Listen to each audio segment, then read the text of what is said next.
What's up, y'all? It's Cutting Up with T, and I'm back tonight. Just want to have a little chit chat with you all.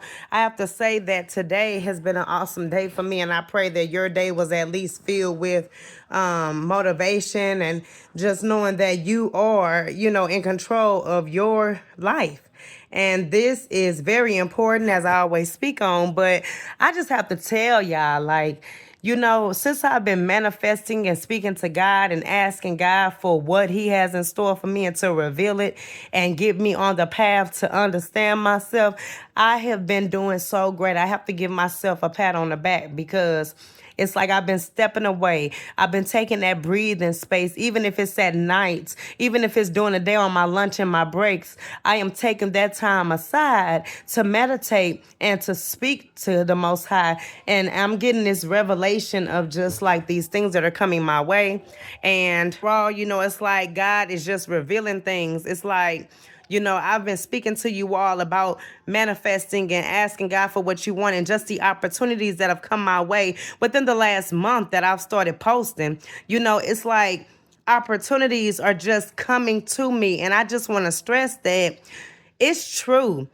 I was not always in the best headspace. I was not always in the best realm of my life. I felt weak. I felt deterred. I felt down. I felt like, emotionally giving up on what was sacred to me. And I had to think to myself, like, you can't let anybody take your joy, even in the midst of the rain, that drought, of dryness, where you just, you feel like no resources are available in your mind. You just feel out of it, detached.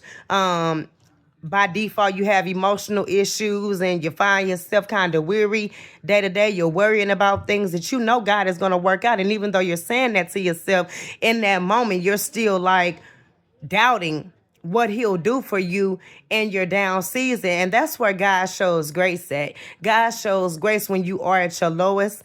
God shows grace when you are ignorant of understanding and you have lack of understanding. He still gives us grace to prevail and to push through and to go through and be prominent in our walk with Him. You have to speak it. Even when you're going through something, you have to speak as if you've made it out or as if you will, because it's destined to happen that way. You cannot have as much self-doubt when these things happen, because that's the devil trying to get into your mind and your spirit and knock you down from what you're doing. We understand that day-to-day life is not the easiest, but the most powerful thing is your mind. And when you realize that nobody on this earth can take your mind and that you have to conquer and take over what you think and your thoughts and in your mind and what you process, you develop that strength and that courage to keep going. You understand that, hey, even if this wasn't the nicest thing within my day, or even if this person didn't please me up to my standard, hey, I'm all right and I'm going to be okay. You give yourself that pat on the back. And sometimes you have to give yourself a pat on the back. Nobody is going to tell you. They're not even going to say anything to motivate you in this season. You have to start being in control of your thoughts. You have to start channeling your gifts. You have to stop being stagnant and you're stuck in your ways and arrogant in a sense because you think you know it all. We all could use some guidance from the Most High. And I feel as if now more than ever, I am noticing that the things that I've been praying about and the things that I've been asking the Most High for,